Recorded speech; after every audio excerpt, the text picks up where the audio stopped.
Hey guys, it's your girl BOA, the bitch on arrival from Canada's Drag Race.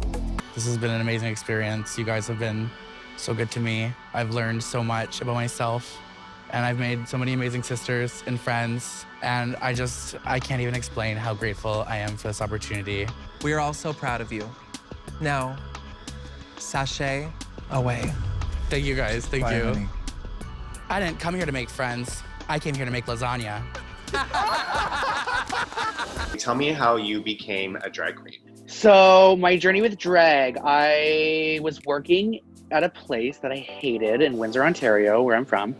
And I just hated my job. I was miserable. And I always liked drag queens.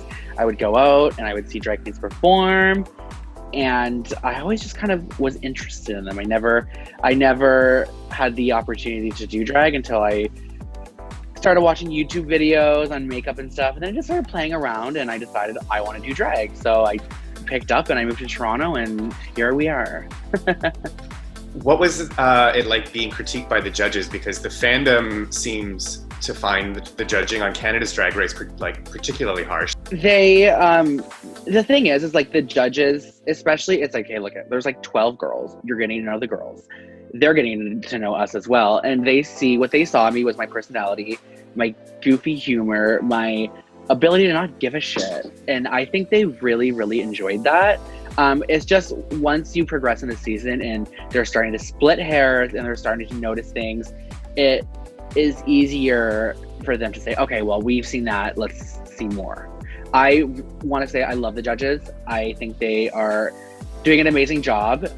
And, we're all kind of finding our rhythm here. So just go easy on them. Go easy on everybody. One thing on the Celine Dion runway, they read you for too much fringe. Is there such a thing as too much fringe? I don't know what they're talking about, girl. You know what's funny is I was actually supposed to belt that outfit and I completely forgot because I was just stressed out and I had to go to the runway. I just should have belted it. I belted it in my photo that I posted on Instagram and it looks great. How shady was this season of Drag Race? Because it's sort of, as the episodes progress, it feels like people are talking about the judges being mean, but it feels like the shade is really intense among the contestants this season. Yeah, like it definitely. We were all at each other's throats. You pack 12 drag queens in a room in a shoebox, you'd shake them around, and they're definitely going to get at each other's throats. There were some shady moments, but also like we all love each other. Like there is no one in the world that was on Canada's Drag Race season 1 except for the 12 of us, and we really bonded over that experience. Do you think any Canadian stereotypes will be subverted by this series? Well, definitely we're learning that not all Canadians are very nice, so. In last night's episode, it seemed like they did that thing where, the stirring the pot question, who do you think should go home tonight? Mm-hmm. A lot of people picked Lemon, and it from a viewer point of view, it felt like people were kind of targeting a queen who's doing well in the maxi challenges, if not so much the runway. Was it more of do you think that was a strategy play? No, because I thought when they asked us, I thought everyone was going to say BOA. So I was like, oh shit, they're going to say BOA. And then Scarlett started and said, well, based on tonight's runway, I'm going to have to say Lemon. And I was like, oh. And then Alona said, yeah, based on tonight's runway, I'm going to have to say Lemon. And I went, oh, face crack. And it came to me and I was like, well, based on tonight's runway, I'm going to have to say Lemon. Because I just didn't want to say me, bitch. I was like, oh my God, what the fuck is happening right now? Like, I was so gagged. What was the Untucked like? Because that seemed a little intense. It was tense, and I felt bad because I love Lemon, and like we're all in this crazy pressure cooker, and I came for her a little bit, and I'm like, that's not really me. I'm not like you're a fucking fake bitch, Lemon, because like she's not, and it's like we didn't know each other before the show, so it's like you're going from never meeting a person in your entire life to kind of being put in a pressure cooker with them for weeks and weeks and weeks. So.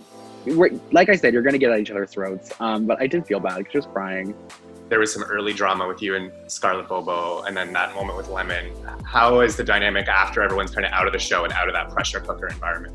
Oh yeah, we're good. Like we just talk all the time. Like it's like literally like we're like the closest of friends. Like really, we chat all the time. We're always touching base. Just talking to them this morning. We love each other so much, and like I said, like no one else in the world has experienced what we experienced on Canada's Drag Race season 1. So we are all close. We love each other, and we just want to support each other. Last night, you also, on a more serious note, you came out as a sexual assault survivor, which seemed like, Yes. and afterwards on social media, you said that was something you'd actually planned to do.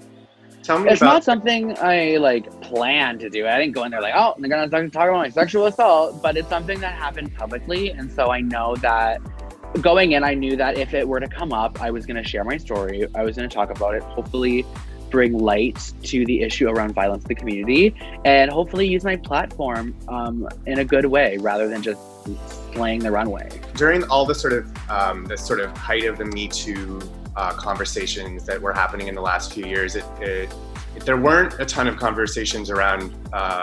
Well, there were, but there weren't. It wasn't as much as with women, but with gay men.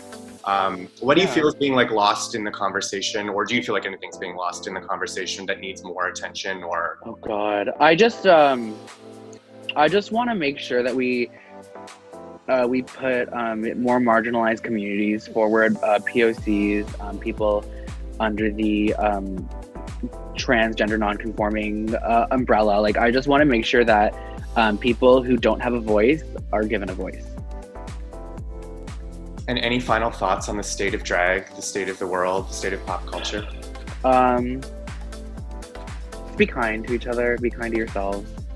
Tell your friends and family you love them, and don't kiss them because that can kill them.